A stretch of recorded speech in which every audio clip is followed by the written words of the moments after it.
You know what I never thought I would learn from a dead tree? How to make rope. And I do not mean some decorative craft project you hang on your wall. I mean real, working cordage strong enough to rig a sail in a North Atlantic storm.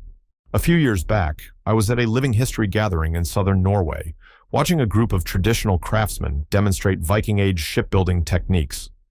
And while everyone else was crowded around the guys shaping planks with axes, I wandered over to a quieter corner where an older fellow was sitting on a stump, twisting something between his hands. I asked him what he was making. He held up a length of rope about as thick as my index finger and told me it was made from the inner bark of a linden tree.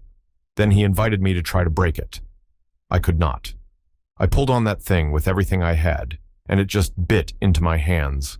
That moment sent me down a path I am still on today, learning how Norse craftsmen turned tree bark into some of the most reliable cordage the ancient world ever produced. Today, I'm going to walk you through exactly how they did it, from selecting the right tree to twisting finished rope you can actually use. And stick around to the end, because I will show you a trick for testing fiber readiness that I have never seen in any book or video on the subject. Let me start by telling you why this matters. Bark rope is not some primitive curiosity that belongs in a museum. It is a legitimate cordage technology that served Northern European cultures for thousands of years, and for good reason. Once you understand how it works, you start to see applications everywhere, from the shop to the homestead to the backcountry. And the raw material is literally growing in your yard or down the road. So let me give you some context on who was making this rope and why their methods deserve your attention. When we think about Vikings, most of us picture longships and axes. But the truth is, the Norse maritime tradition depended on cordage just as much as it depended on timber. Every single line on a Viking ship, from the standing rigging that held the mast upright to the running rigging that controlled the sail, was made from natural fiber. And in Scandinavia, where hemp and flax were not always abundant or affordable, the material of choice was bast fiber harvested from the inner bark of specific trees. Archaeological finds from sites like Oseberg and Gokstad in Norway have recovered fragments of bark rope dating back over 1,000 years. These were not dainty little strings. Some of the recovered cordage was thick, multiplied rope, capable of handling enormous loads under the worst conditions the North Atlantic could throw at it. The craftsmen who made this rope understood something fundamental. They understood that the tree itself had already engineered a fiber network optimized for strength, flexibility, and resistance to moisture. Their job was simply to unlock that fiber and organize it. The primary species they used was linden, which Americans know as basswood and the British call lime. The secondary choice was elm, particularly wych elm. Both trees produce a layer of inner bark, called bast, that is made up of long, tough, interlocking fibers. These fibers evolved to transport nutrients through the tree and to give the bark structural integrity. When you harvest and process them correctly, those fibers become the raw material for rope that is remarkably strong for its weight, naturally resistant to rot when handled properly, and critically important for cold water use, completely immune to the stiffening and slipperiness that plagues modern synthetic lines in freezing conditions. Now, let me walk you through the first thing I had to understand before any of this made sense. The reason bark rope works at all comes down to the structure of bast fiber. Inside the inner bark of a linden or elm tree, there are thousands of long, ribbon-like fibers running vertically along the trunk. Each individual fiber is relatively thin, but they are naturally bonded together by pectin and lignin into sheets. When you process the bark correctly, you break down those bonding agents and free the individual fibers, which can then be twisted together to create cordage. Here is what makes bast fiber special compared to, say, cotton or even hemp. The fibers are extremely long, sometimes running 2 feet or more without a break. Longer fibers mean fewer splice points in your finished rope, and fewer splice points mean greater tensile strength. The surface of each fiber is also slightly rough at a microscopic level, which means when you twist fibers together, they grip each other through friction. That internal friction is what gives bark rope its holding power. It is not just the strength of the individual fibers. It is how stubbornly they refuse to slide past one another once twisted. The other thing worth understanding is that bast fiber is, naturally, hydrophilic, meaning it absorbs water rather than repelling it. Now, most people hear that and think it sounds like a disadvantage, but in cold, wet conditions, it is actually the opposite. Nylon rope gets slick when wet. Polypropylene gets stiff and brittle in freezing temperatures.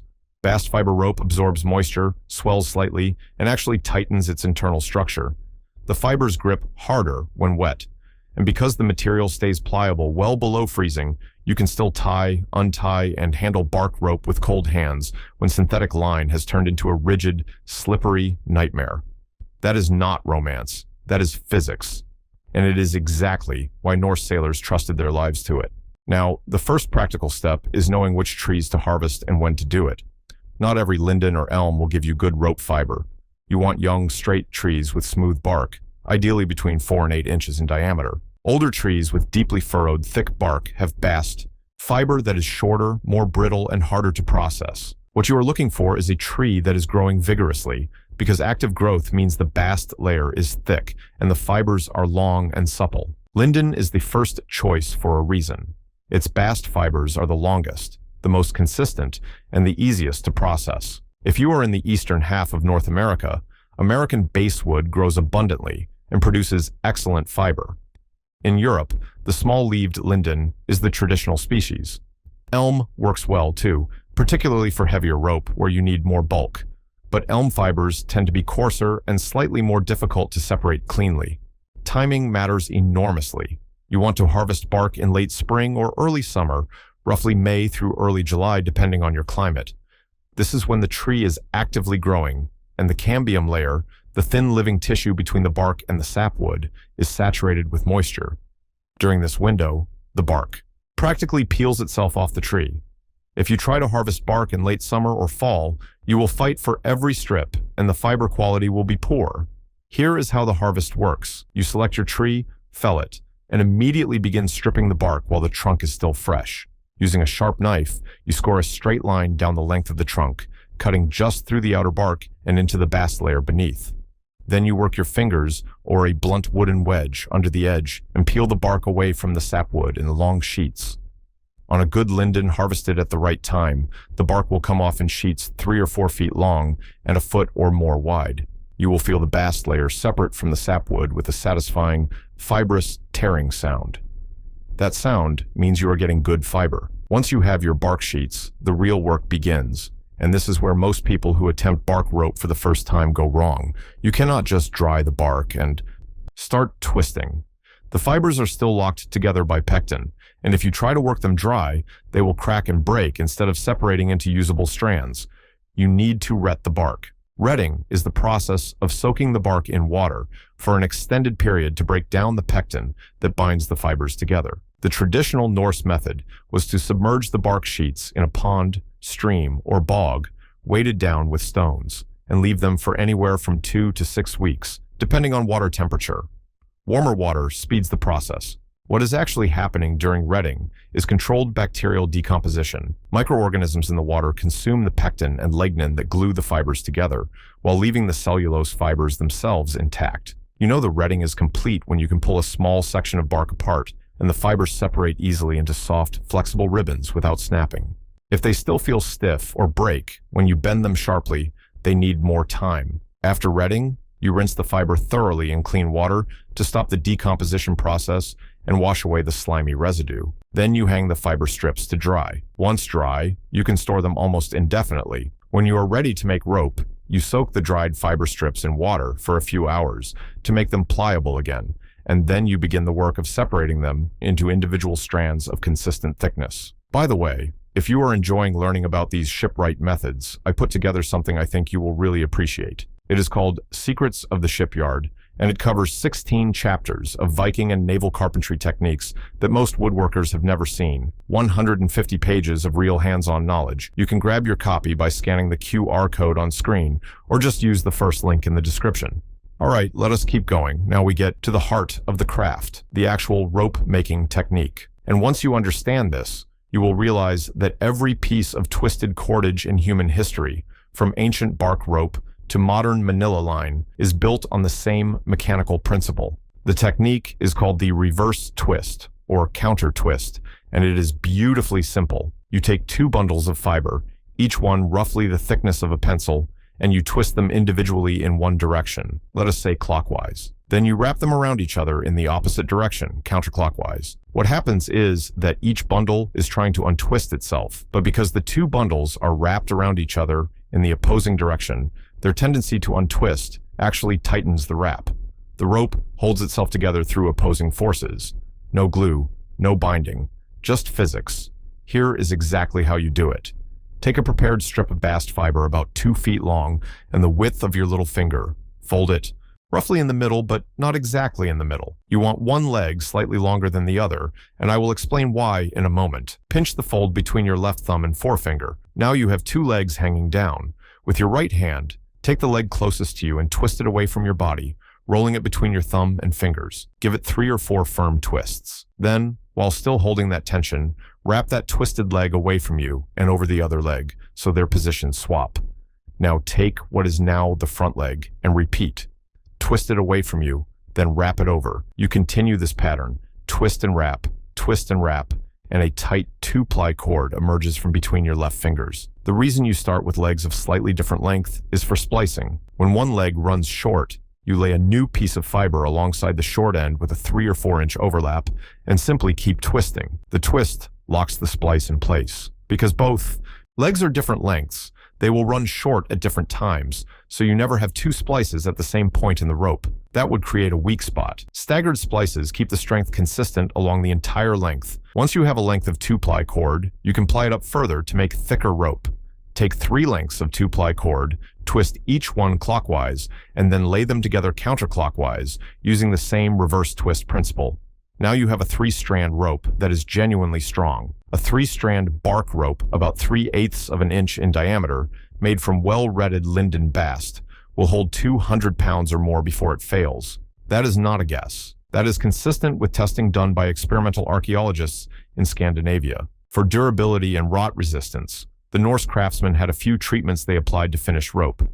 The most common was soaking or coating the rope with birch bark tar, a thick, dark substance rendered from birch bark through a slow pyrolysis process. Birch bark tar is naturally antimicrobial and water-resistant. A rope treated with it will last years in regular outdoor use, even in constant contact with seawater.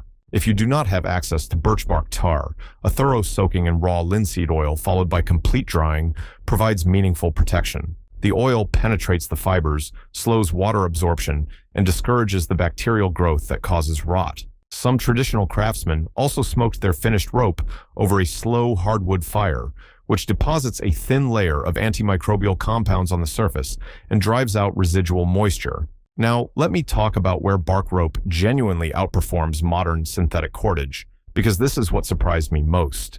In dry, room temperature conditions, modern nylon or polyester rope is stronger than bark rope of the same diameter. That is just a fact, but take both ropes and soak them in ice water, or use them in freezing. Rain, or try to handle them with wet gloves on a pitching deck, and the equation changes completely. Nylon rope absorbs water and loses roughly 10 to 15% of its tensile strength when wet. More importantly, it becomes slippery. Polypropylene, which floats and is popular for marine use, gets stiff and waxy feeling in cold temperatures and is nearly impossible to knot securely when frozen. Bark rope does the opposite. The natural fibers swell when wet, increasing the internal friction between strands. The rope actually gets slightly stronger and significantly grippier. And because cellulose fibers remain flexible well below freezing, bark rope stays pliable and workable in conditions that turn synthetic line into something resembling a frozen garden hose. Norse sailors were not using bark rope because they lacked better options. They were using it because, for their specific conditions, it was the better option. Let me share some patterns I've noticed over the years, things I see people do when they first try natural cordage that this tradition handles differently. The first pattern is rushing the retting process. Most people soak their bark for a few days, get impatient, and start trying to twist fiber that has not fully separated. The result is rope that is stiff, lumpy, and weak. The traditional approach requires patience. 2 weeks minimum, often 4 or more. You cannot shortcut biology.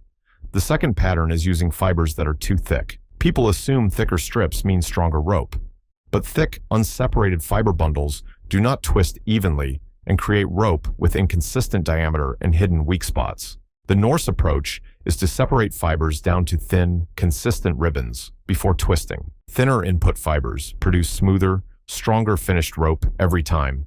The third pattern is ignoring staggered splices. When you need to add length, the temptation is to splice both legs at the same point because it feels tidier, but that creates a single point where the entire rope is relying on splice friction alone.